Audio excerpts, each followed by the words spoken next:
Sir ঘটনাটা হয়েছে মঙ্গলবারের দিন আমরা বন্ধন পাইব তো মধুপুর বন্ধনে আমরা 2 লাখ টাকা করছিল। বন্ধন 2 লাখ টাকা আমার বউ তুলতে গেছে, আমি তো সই দিয়ে পড়ছে। এরপরে 9টার সময় গেছি, প্রায় 10টার সময় টিয়া পাইছি। এরপরে আমার বউ আমার ফোন করছে, তুই আমার পেটে একটু ব্যথা হয়েছে, আমি ডাইরেক্ট বিশালগড় গিয়া হসপিটালে একটু চিকিৎসা কইরা বাড়িতে আমু। তুই আমি কইছি তুমি যাও তাহলে তাড়াতাড়ি আয়। তাই আমি আবুরে লইয়া ঘরে আইছি।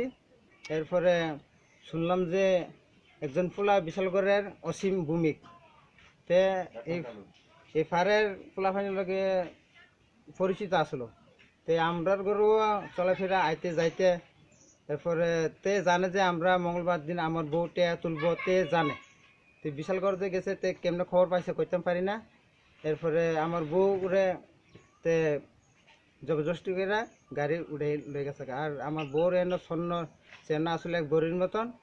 এরপরে বউরে ফোন করছি, আর বউর মোবাইল তো সুইচ অফই করতেছে না। হেবাটার নাম্বার আছে আমার এনে, হেবাটার নাম্বারটা এই ফোন করলে আমার ফোন রিসিভ করে না। এরপরে নাম্বারটা সুইচ অফ করে লাই। এরপরে বিশালগড়ের আমি তো মঙ্গলবার দিন অপেক্ষা করে রয়েছি আইবুনি। এরপরে আইসে না। পরের দিনে সকালে 10টার সময় 11টার সময় গিয়া বিশালগড় থানার ম্যাডাম তারারে এখানে এফআইআর করছি।